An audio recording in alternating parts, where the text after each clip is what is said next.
Ciao a tutti amici di SBAM, io sono Cook. E io sono Max.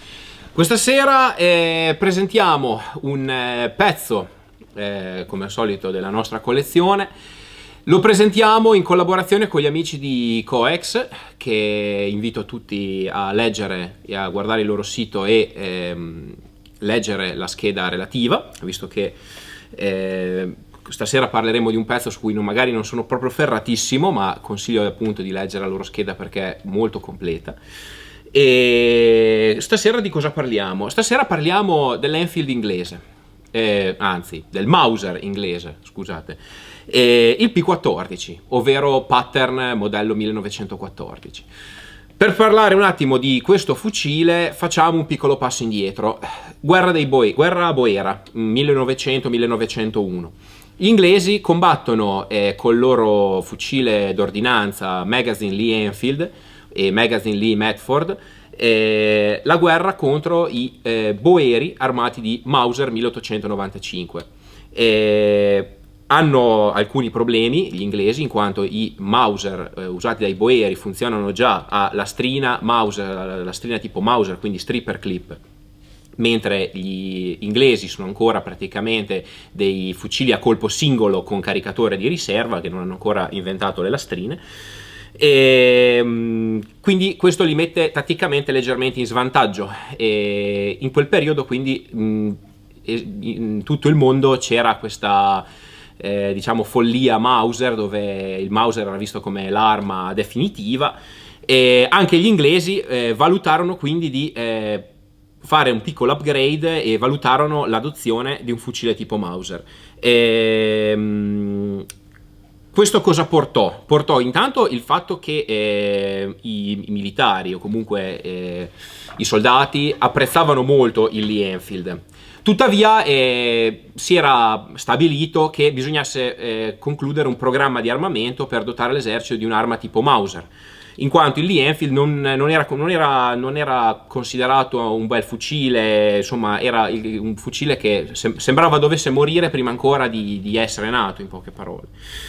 Pertanto finalmente dopo tante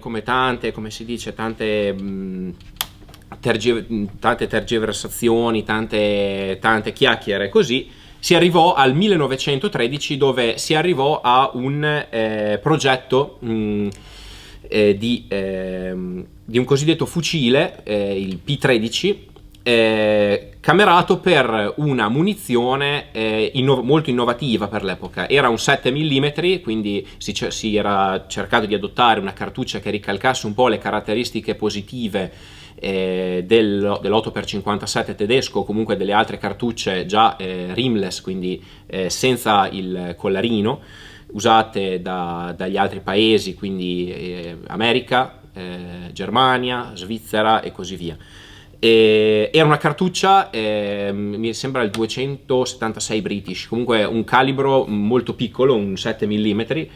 Si puntava tutto sulla traiettoria tesissima di un colpo che veniva sparato a una velocità smodata.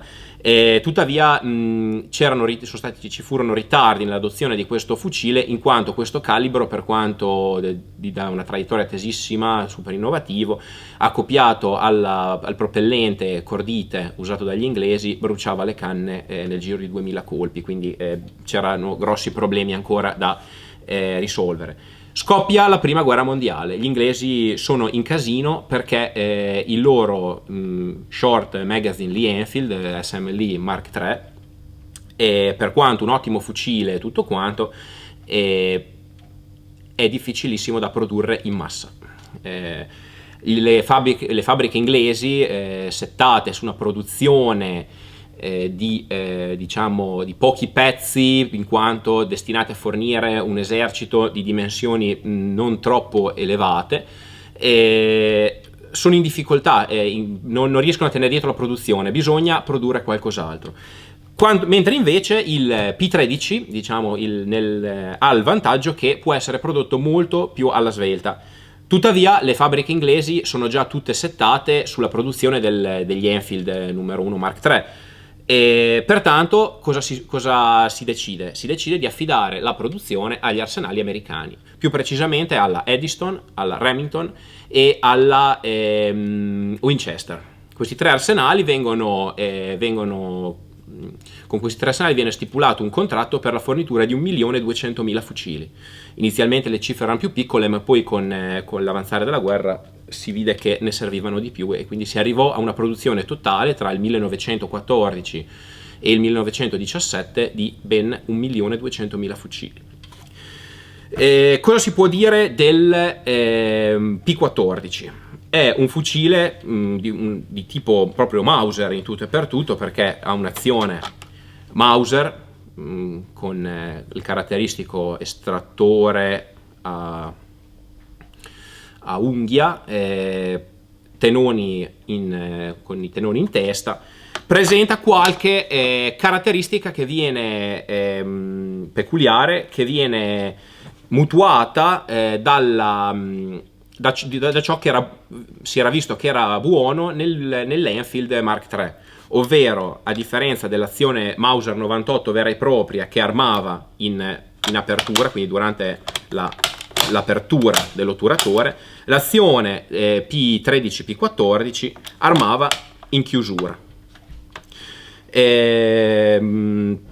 Altre curiosità rispetto all'Enfield numero 1 Mark III, che aveva l'alzo a metà della canna, l'alzo del P14 era questa caratteristica e molto innovativa per l'epoca mira a diotra, con questo alzo che presentava quindi questa mira da battaglia, quindi per sparare una distanza fissa di 200-250 yard, mi pare, comunque no, credo anche 200 yard, comunque una distanza fissa, e un alzo con una diotra un pochino più dal foro un pochino più sottile per sparare tra i 200 e le 1600 yard. Questo sistema fu implementato in quanto si era visto che con questo tipo di mira, seppur intrinsecamente magari meno preciso o comunque meno adatto a effettuare tiri molto mirati rispetto alla mira quella alle open sight, insomma alla mira normale degli Enfield, si era visto che i soldati riuscivano ad agganciare o comunque a inquadrare il bersaglio in molto meno tempo. Pertanto si decise di optare per questo tipo di mira. E altre peculiarità che manteneva questo fucile, ancora mutuate dai vecchi Enfield inglesi, era il congegno delle lunghe distanze, ovvero un congegno per effettuare un tiro indiretto contro grosse formazioni di soldati a distanze molto grandi, tipo più di 2000 yard. Questo diciamo, gli inglesi smisero questo sugli Enfield in patria questi dispositivi nel 1916, in quanto rallentavano la produzione dei fucili e si era visto che nella moderna guerra di trincea erano completamente inutili. Gli americani invece nei P14 continuarono a montare questi dispositivi fino alla fine, li hanno sempre messi fino al 1917, quindi fino a quando fu completato il contratto. Altri cenni storici che si possono dire di questa arma sono che dopo la prima guerra mondiale questi fucili furono messi senza tante cerimonie dagli inglesi in riserva. Questa, diciamo, è una cosa che faceva capire che ai soldati questo fucile qua, ai soldati inglesi, non fu mai, dai soldati inglesi non fu mai particolarmente amato, lo videro sempre come un'arma da usare quando non c'era niente di meglio, non c'erano abbastanza Enfield da impiegare, fu sempre vista come un'arma di ripiego. E quindi dopo la prima guerra mondiale furono buttati in riserva senza troppe cerimonie, e quando scoppiò la seconda guerra mondiale si lanciò invece un programma di ripristino di queste armi, che prevedeva la rimozione della fascettina dell'anella per il fascio d'armi, e delle mire delle lunghe distanze. Infatti veniva lasciato soltanto il disco, veniva tolto il braccetto, e qua veniva tolta la diottrina. Vennero tolte, vennero sgrassate e vennero date in dotazione, andarono ad armare la Home Guard, quindi la forza, diciamo, paramilitare, che comprendeva riservisti e insomma persone non adatte per ruoli di prima linea, che avrebbero dovuto contrastare l'eventuale sbarco tedesco. E quindi cosa possiamo dire a questo punto? Come dicevamo prima, il fucile è progettato per impiegare le stesse identiche lastrine del fucile Enfield Mark III. Stesso carichino, quindi funzionava con 5 colpi di calibro 303. Dopo vediamo il funzionamento nel dettaglio. E mutuava dall'azione Mauser 98 questo arresto come questo bolt stop, che serviva a impedire la chiusura dell'otturatore su caricatore vuoto. Altre cose interessanti: si può notare che il fucile non ha nessuna bacchetta, a differenza dei Mauser tedeschi, o comunque quelli generalmente tutti i Mauser fatti per l'esportazione. Il P14 nasce privo della bacchetta, questo perché gli inglesi erano molto affezionati al loro pulitore a cordina, il Pultrauf, e che veniva alloggiato nella pala del calcio. Qua c'era questa trappoletta e dentro ci si infilava oliatore e cordella. Altre cose da dire: ecco, da questo fucile, quando finì la produzione di queste armi, gli americani si ritrovarono con un ottimo fucile che riusciva a essere prodotto in tempi anche molto più brevi anche del loro modello 1903, pertanto con pochissime modifiche relativamente ineconomiche ottennero il loro 1917, semplicemente cambiando leggermente la graduazione degli organi di mira e modificandolo per sparare il calibro 30-06, in quanto l'azione comunque era perfettamente in grado, un'azione Mauser molto robusta, era perfettamente in grado di tenere anche il 30-06. E gli americani, diciamo, lo apprezzarono sicuramente molto di più di quanto non fecero gli inglesi il loro 1917, anche se esattamente come gli inglesi dopo la prima guerra mondiale li misero in riserva e li ritirarono fuori anche lì per armare milizie o comunque truppe di secondo rango quando scoppiò la guerra dopo Pearl Harbor. Insomma, cosa possiamo dire di questo fucile in generale? È un'arma molto precisa, estremamente precisa. Diciamo, questo qua è il mio esemplare, non è proprio in condizioni spettacolari, però la canna, per quanto sia non proprio nuovissima, è ancora in buono stato, in grado di fornire un'ottima precisione. È un po' sbrunito, come vedete, e il mio esemplare è un Eddystone. Infatti qui è marcato ERA, qua vediamo alla E, è monomatricola alla E su tutti i componenti, quindi su tutti i componenti sono Eddystone, eccetto la calciatura. Ecco, questo è interessante. In fase probabilmente di riarsenalizzazione o durante il Whedon Repair Act gli venne montata una calciatura di un altro produttore. ogni produttore aveva delle piccole differenze, metteva delle piccole differenze nella calciatura, e in particolare gli Eddystone montavano un peculiare calcio senza scanalatura per le dita, ma con una caratteristica bozza, un rigonfiamento qua, dove diciamo un rigonfiamento che serviva per afferrarlo meglio, ecco. Infatti questo qua è un calcio Remington, diciamo è adattato alla perfezione, quindi diciamo assumo che faccia parte, diciamo, della sua storia questa sostituzione, in quanto comunque il calcio è ben adattato, non presenta problemi, quindi lui resta così. Cosa possiamo dire, Max? Qualche impressione su questa arma? Il prezzo, qual è? Allora, queste armi diciamo si trovano sul mercato in buone condizioni a un prezzo tra i 700 e i 900 euro, anche qualcosina di più magari per gli esemplari in ottimo stato.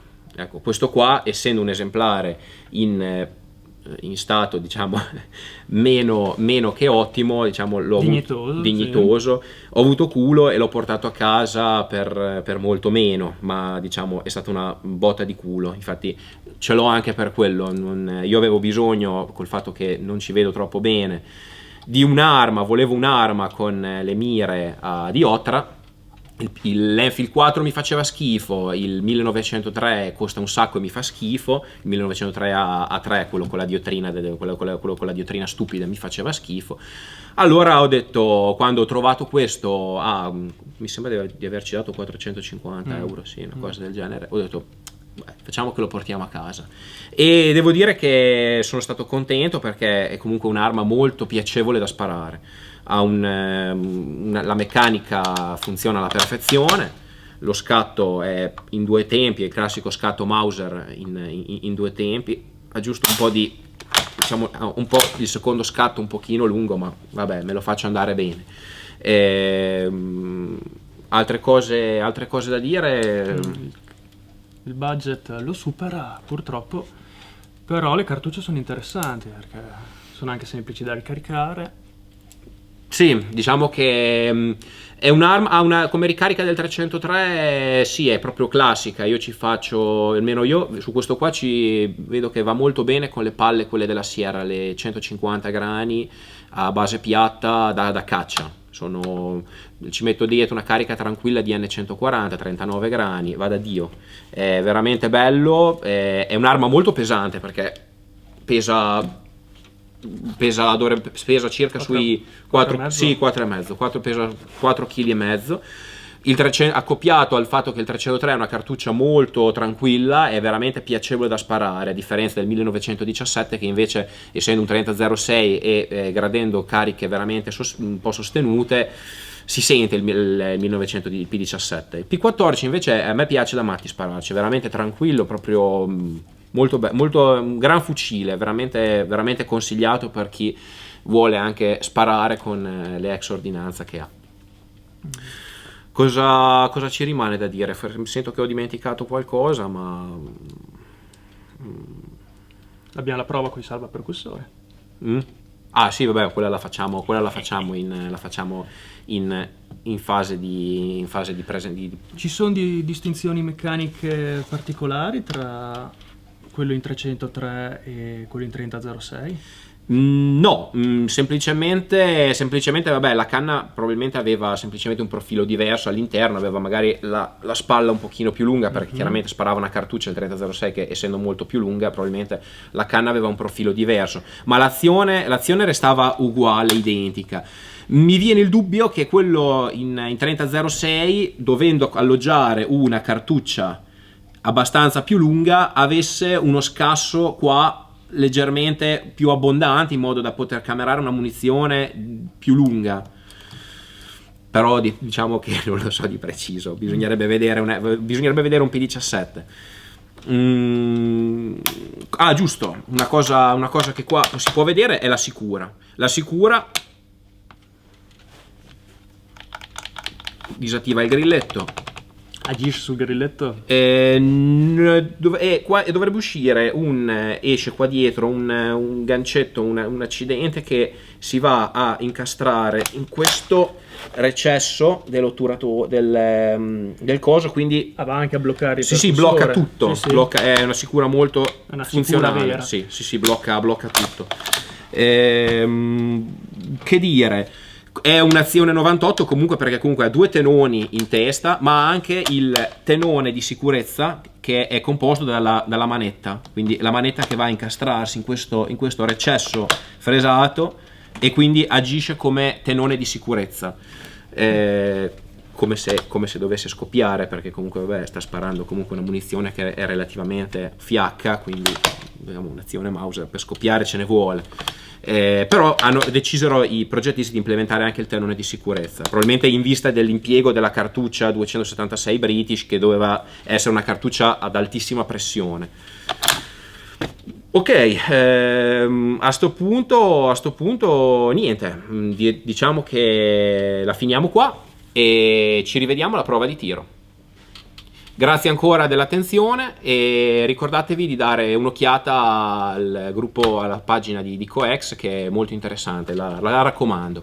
Grazie a tutti, buona serata. Alla prossima.